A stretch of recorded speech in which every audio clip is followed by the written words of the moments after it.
সকালের তাজা হাওয়ায় হালকা একটা মিষ্টতা ছিল। বাড়ির বাইরে তৈরি হওয়া সবজি বাজারের প্রতিদিনের মতো হইচই শুরু হয়ে গিয়েছিল। চারপাশে ভেসে আসছিল নানান রকম আওয়াজ, দরদাম, ঠেলাগাড়ি টেনে নেওয়া মজদুরের হাঁক ডাক। সবকিছুই খুব স্বাভাবিক লাগছিল। কিন্তু এই স্বাভাবিক ভিড়ের মধ্যে আজ একজন বিশেষ মানুষ উপস্থিত ছিলেন, যার সেখানে থাকা ছিল একেবারে অস্বাভাবিক।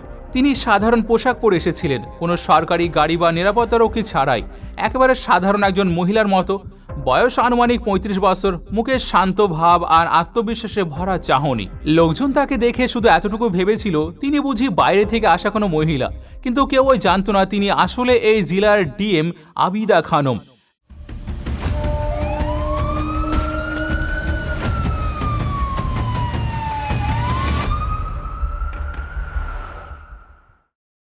ডিএম আবিদা খানম সোজা একটি ঠেলার সামনে গিয়ে দাঁড়ালেন, যেখানে প্রায় ৩২ বছর বয়সী এক মহিলা সবজি বিক্রি করছিল।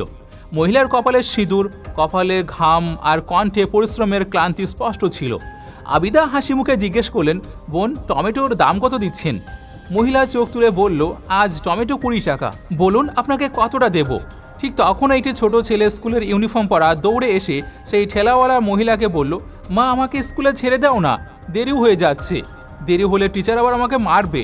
মহিলা সবজির দাঁড়িপাল্লা পাশে রেখে ছেলেকে আদর করে বলল, বাবা, একটু অপেক্ষা কর, আগে এই দিদিটাকে সবজি দিয়ে দিই, তারপর চলবো।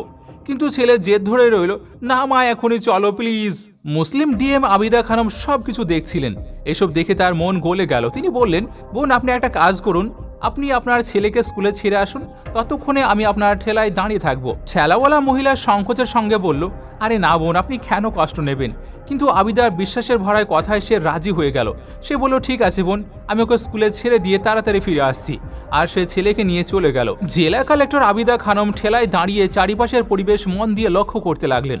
কিছুক্ষণ পর একটি বাইক সবজি বাজারে ঢুকলো। বাইকে বসা লোকটি ছিল ইন্সপেক্টর রঞ্জিত যাদব, বয়স প্রায় ৪০, ইউনিফর্মের গর্ভে ভরা।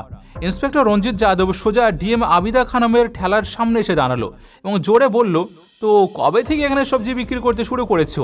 এখানে তো আরেকজন মহিলার সবজি বিক্রি করতো, সে কোথায় গেল? আবিদা শান্ত স্বরে উত্তর দিলেন, সে তার ছেলেকে স্কুলে ছেড়ে দিতে গিয়েছে। ঠিক তখনও সেই সবজি বিক্রেতা মহিলা ফিরে এলো। ইন্সপেক্টরকে দেখেই তার মুখে আতঙ্কের ছাপ পড়ে গেল। সে মাথা নিচু করে বলল, আজ কি লাগবে আপনাকে ইন্সপেক্টর সাহেব? যা খুশি নিয়ে নিন। ইন্সপেক্টর হুকুমের সুরে বলল, ১ কেজি টমেটো দাও, ২ কেজি ভেন্ডি আর ১ কেজি ফুলকপি দেবে। মহিলা কোনো প্রশ্ন না করে তাড়াতাড়ি সবজি মেপে দিল। ইন্সপেক্টর ১ পয়সাও না দিয়ে নিজের মোটরসাইকেলে উঠে সেখান থেকে চলে গেল। এসব দেখে আবিদা খানম অবাক হয়ে গেলেন। এরপর তিনি সবজি বিক্রেতাকে জিজ্ঞেস করলেন, বোন, ওই ইন্সপেক্টর সবজির টাকা দিল না কেন? আর আপনি তাকে কিছু বললেন না কেন? মহিলার চোখে গভীর অসহায়তা স্পষ্ট হয়ে উঠল। সে ব্যথাভরা কণ্ঠে বলল, বোন, কি বলবো, এই ইন্সপেক্টর রোজ এমনই বিনা পয়সায় সবজি নিয়ে যায়। কিছু বলতে গেলে আমাকে ভয় দেখায়, ধমকে দেয়, বলে যদি টাকা চাই তাহলে এখনই তোমার ঠেলাটা উল্টিয়ে নালায় ফেলে দেব, তারপর দেখি তুমি কিভাবে ঠেলা বসাও। বোন, সত্যি আমার খুব ভয় লাগে, যদি ঠেলা চলে যায় তাহলে সংসার কিভাবে চালাবো? আমার বাচ্চারা কি খাবে? স্কুলে বা কিভাবে যাবে? তাই চুপচাপ বিনা পয়সায় ওকে সবজি দিয়ে দিই। এই কথা শুনে আবিদা খানমের মুখের রং বদলে গেল। তিনি ভিতর থেকে কেঁপে উঠছিলেন। তার বিশ্বাসে হচ্ছিল না যে যারা আইনের রক্ষক তারাই আজ আইনের ভক্ষক হয়ে উঠেছে। আইন রক্ষা করার দায়িত্ব যাদের, তারাই আইনের উপহাস করছে। আবিদা গম্ভীর সুরে বললেন, বোন, এখন আর এমন হবে না, এখন আমি আপনার পাশে আছি, আপনাকে ন্যায় দেওয়ার আমার দায়িত্ব। একটা কাজ করুন, আমার নাম্বারটা রেখে দিন, কাল যখন আপনি সবজির ঠেলা বসাবেন তখন আমাকে ফোন করবেন, আমি এসে যাব। আর কাল ঠেলায় আপনি নয়, আমি দাঁড়াবো। আমি নিজে দেখব সেই ইন্সপেক্টর টাকা দেয় কিনা, আর যদি না দেয় তাহলে আমি তার বিরুদ্ধে আইনি ব্যবস্থা নেব, তাকে আইনের আসল শক্তি দেখিয়ে ছাড়ব। সবজি বিক্রেতা মহিলার চোখে সামান্য হলেও এক চিলতে আশা জেগে উঠেছিল। পরের সকালে জেলা কালেক্টর আবিদা খানম একেবারে গ্রামের সাধারণ এক মহিলার রূপ ধারণ করলেন এবং সেই সবজি বিক্রেতার মহিলা ঠেলার সামনে দাঁড়ালেন। ঠেলায় অনেক রকম সবজি খুব সুন্দর করে সাজানো ছিল, আলু, টমেটো, মরিচ, ভেন্ডি, ফুলকপি, গাজর, সবে গোছানো। আবিদা খানম চারপাশে তাকালেন, পরিবেশ একেবারে স্বাভাবিক লাগছিল। কিছুক্ষণ যেতে না যেতে সেই একই ইন্সপেক্টর রঞ্জিত যাদব তার মোটরসাইকেলে করে সেখানে এসে হাজির হলো। সেই বাইকটা সোজা ঠেলার সামনে থামিয়ে ঘুরে তাকিয়ে বলল, কি ব্যাপার, আজ আবার তুমি এখানে? আবিদা খানম ধীরে শান্ত হয়ে বললেন, আমি ওর বোন, আজ ওর বাড়িতে কিছু জরুরি কাজ ছিল, তাই আমি বলেছি আজ ঠেলায় আমি বসবো। ইন্সপেক্টর একটা নোংরা হাসি দিয়ে বলল, ও তাহলে তুই ওর বোন নাকি? কিন্তু তুই তো ওর থেকেও বেশি সুন্দরী। আজ তোকে বেশ সুন্দর লাগছে। তারপর অশালীন সুরে বলল, যাক গিয়ে এসব বাদ দে, আমাকে 1 কেজি গাজর দে, সঙ্গে একটু ধনেপাতা আর মরিচও দিস। আবিদা খানম কিছু না বলে চুপচাপ সবজি মেপে দিয়ে তার হাতে তুলে দিলেন। ইন্সপেক্টর যখন সবজি নিয়ে চলে যেতে উদ্যত হলো, তখন আবিদা খানম হঠাৎ শক্ত আর দৃঢ় গলায় বললেন, দাঁড়ান ইন্সপেক্টর সাহেব, আপনি এখনও সবজির টাকা দেননি। সবজির দাম দিতে হবে তো, এইভাবে চলবে না। ইন্সপেক্টর বিরক্ত হয়ে রেগে ঘুরে দাঁড়ালো আর বলল যে, কোন টাকার কথা বলছিস? আমি তো রোজই ফ্রিতে নিই। তোর বোনকে জিজ্ঞেস করো, ও তো কখনো কিছুই বলে না। আর শোন, আমার সামনে বেশি কথা বলবি না। তারপর সে আবার চলে যেতে ঘুরলো, কিন্তু এবার আবিদা খানমের কণ্ঠ আরও জোরালো হয়ে উঠল। তিনি বললেন, আপনি আমার বোনের কাছ থেকে যেভাবে নিন না কেন, কিন্তু আমার কাছ থেকে নয়। সবজির দাম আপনাকে দিতে হবে। আমাদেরও টাকা খরচা হয় এই সবজি আনতে, আর যদি একদিনও সবজি বিক্রি না হয় তাহলে আমাদের ঘরে চুলা জ্বলে না। আপনার মতো লোকেরা ফ্রিতে সবজি নিয়ে আমাদের পেটে লাথি মারেন। ইন্সপেক্টর সাহেব। এতটুকু শুনেই ইন্সপেক্টর রঞ্জিত যাদবের রাগ চরমে পৌঁছে গেল। তার চোখ রাগে লাল হয়ে উঠল। কোনো কিছু না ভেবে সে রাগের মাথায় সজোরে এক চর আবিদা খানমের গালে মেরে দিল। চরটা এতটাই জোরে ছিল যে আবিদা খানম 1 পা পিছিয়ে টলমল করে পড়ে যাচ্ছিলেন। চোখে জল এসে গিয়েছিল, কিন্তু তিনি নিজেকে স্থির করলেন। তার মুখে ছিল শারীরিক ব্যথা, কিন্তু তার থেকেও বেশি ছিল আত্মসম্মানে আঘাত। এবার আর চুপ থাকার সময় ছিল না। কপালেও দৃঢ় আর ব্যথাভরা কণ্ঠে আবিদা খানম বললেন, আপনি একজন মহিলার গায়ে হাত তুলে খুব বড় ভুল করেছেন সাহেব। এর পরিণতি আপনাকে ভোগ করতে হবে। এতে ইন্সপেক্টরের রাগ আরও বেড়ে গেল। সে চিৎকার করে বলল, তুই আমাকে শেখাবি? তোর এত সাহস? রাগে অন্ধ হয়ে আবিদা খানমের চুল টেনে ধরল। আবিদা খানম যন্ত্রণায় কেঁদে উঠলেন, কিন্তু কোনো মতে নিজের চুল ছাড়িয়ে নিলেন। তার শ্বাস দ্রুত হচ্ছিল, কিন্তু সাহস ভাঙেনি। বজ্রকণ্ঠে তিনি বললেন, এটা খুব অন্যায় হচ্ছে। আমি তোমার বিরুদ্ধে অভিযোগ করব। তোমাকে সবজির টাকা দিতেই হবে। কিন্তু ইন্সপেক্টর তখন নিজের ইউনিফর্ম আর পদমর্যাদার নেশায় বুঁদ হয়েছিল। হাসতে হাসতে বলল, অভিযোগ কর, তোর এত ক্ষমতা আছে? তুই তো একটা সামান্য সবজি বিক্রেতা, আর আমি থানার ইন্সপেক্টর। আমি তোকে এখানেই দাঁড়িয়ে কিনে নিতে পারি। বেশি কথা বলে উল্টে তোকেই জেলে ঢুকিয়ে দেব। এই কথা বলে ইন্সপেক্টর মোটরসাইকেল স্টার্ট করে সেখান থেকে চলে গেল। আবিদা খানম সেই ঠেলার পাশেই দাঁড়িয়ে রইলেন, আর ভিতরের রাগ যেন ফেটে পড়তে চাইছিল, কিন্তু তিনি এখনও নিজেকে সামলে রেখেছিলেন। কিছুক্ষণ চুপচাপ দাঁড়িয়ে থাকার পর আবিদা খানম নিজের পকেট থেকে ফোন বের করলেন আর সবজি বিক্রেতা মহিলাকে ফোন করে ধীরে ধীরে বললেন, বোন, এখন তুমি ঠেলায় চলে এসো। ওই ইন্সপেক্টরকে এবার আমি দেখব। আইনের আসল শক্তি কি সেটা তাকে দেখাবই। সবজি বিক্রেতা সেখানে পৌঁছাতে আবিদা খানম সেখান থেকে চলে গেলেন। এরপর তিনি সোজা নিজের বাড়িতে ফিরে এলেন। সাধারণ শাড়ি খুলে এবার অন্য পোশাক পরলেন। মুখে ক্লান্তির ছাপ স্পষ্ট ছিল, কিন্তু চোখে জ্বলছিল ন্যায় বিচারের আগুন। আচ্ছা, এই কাহিনী মাঝপথে ছেড়ে যাবেন না, কারণ এবার সামনে আসছে এই কাহিনীর আসল ক্লাইম্যাক্স, যা ভীষণই রোমাঞ্চকর। তাই এই কাহিনীর শেষ পর্যন্ত অবশ্যই জুড়ে থাকবেন। এবার মুসলিম ডিএম আবিদা খানম কোনো ডিএম এর মতো নয়, একবারে সাধারণ এক মহিলার বেশে থানায় পৌঁছালেন, যাকে কেউ চিনতে পারল না। থানার ভিতরে পা দিয়ে তিনি দেখলেন ইন্সপেক্টর রঞ্জিত যাদব সেখানে নেই, শুধু একজন হাবিলদার ডেস্কে বসে চা খাচ্ছে। আবিদা খানম তার কাছে গিয়ে সোজাসাপটা বললেন, আমাকে একটি রিপোর্ট লিখতে হবে। ইন্সপেক্টর রঞ্জিত যাদব কোথায় আছে আর SHO সাহেবের সঙ্গে দেখা করতে চায়। হাবিলদার উত্তর দিল, ইন্সপেক্টর সাহেব কিছু কাজে বাড়ি গিয়েছেন, আর SHO সাহেব ফিল্ড ভিজিটে বেরিয়েছেন।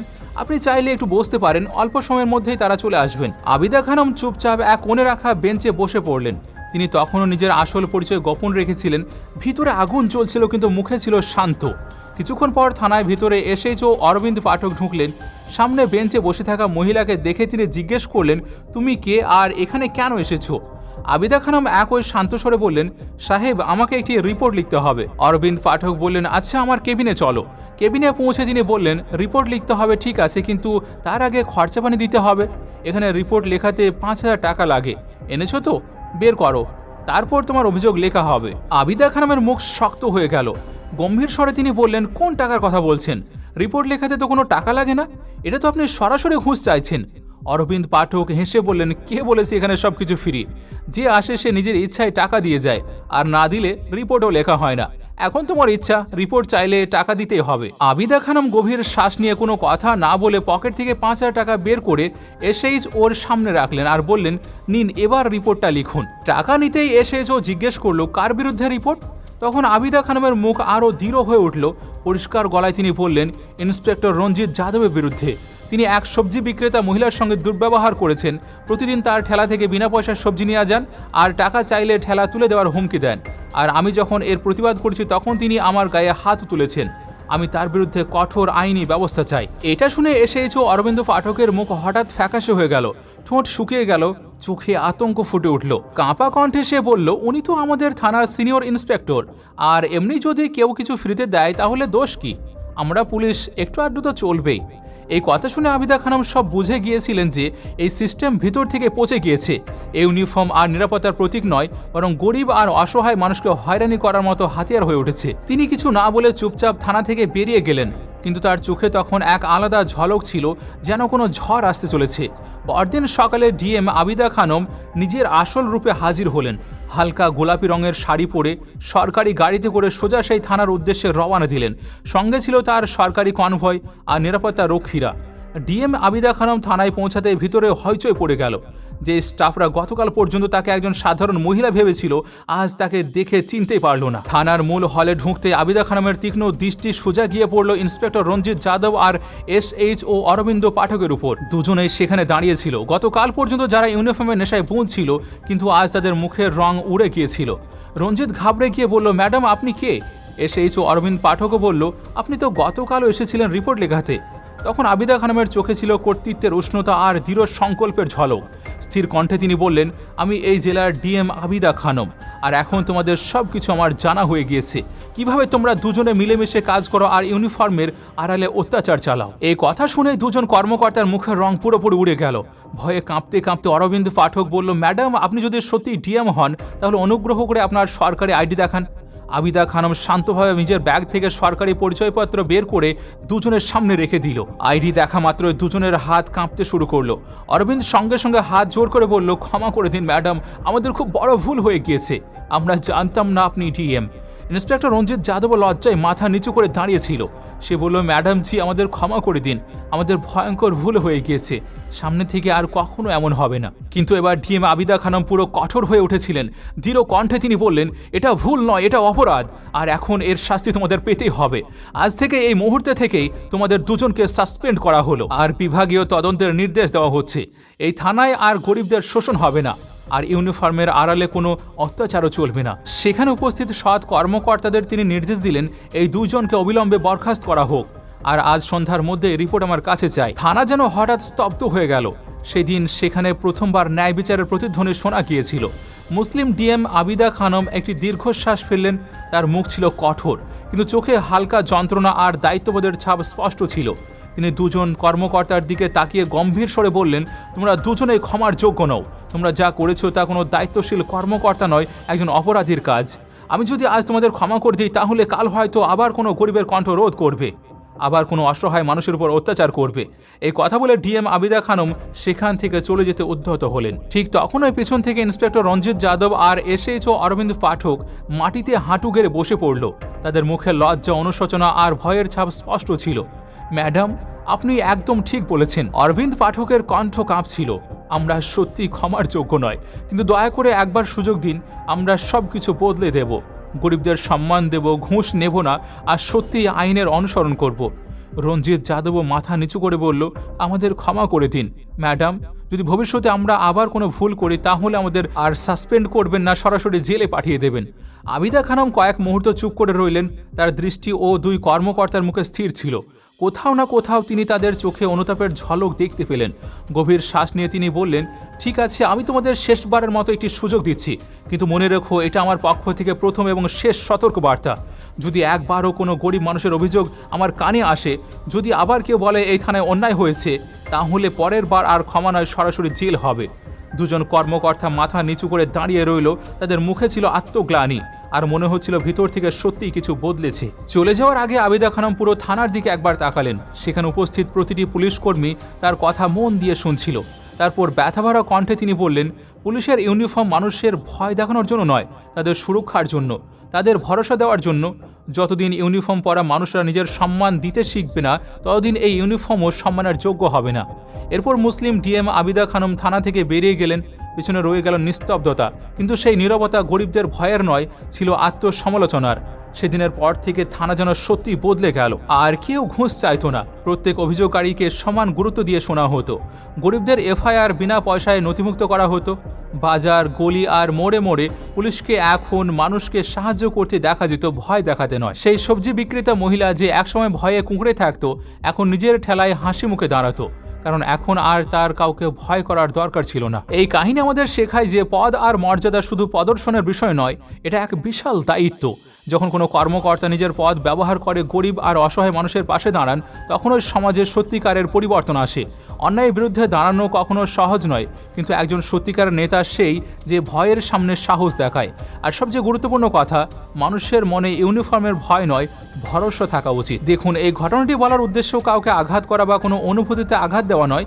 আমাদের লক্ষ্য কোনো জাতি, ধর্ম, সম্প্রদায় বা পোশাকে খারাপ দেখানো নয়। এই গল্পের একমাত্র উদ্দেশ্য আপনাকে সচেতন করা। যদি এই গল্পটি ভালো লেগে থাকে তাহলে অবশ্যই লাইক করুন। আর যদি আপনি চান গরিবের কণ্ঠ যেন চেপে না যায়, বরং আরও মানুষের কাছে পৌঁছাক, তাহলে এই গল্পটি যত বেশি সম্ভব শেয়ার করবেন। আপনার এটি শেয়ার কারোর নীরব কণ্ঠকে শক্তিশালী সত্যে রূপ দিতে পারে। আওয়াজ তুলুন, পাশে দাঁড়ান আর পরিবর্তনের অংশ হন। আর এমন আরও গল্পের জন্য আমাদের চ্যানেলটিও সাবস্ক্রাইব করতে ভুলবেন না। সতর্ক থাকুন, সুরক্ষিত থাকুন। আপনাদের সঙ্গে আমি নাহিদ, আমাদের সঙ্গে জুড়ে থাকার জন্য শুকরিয়া।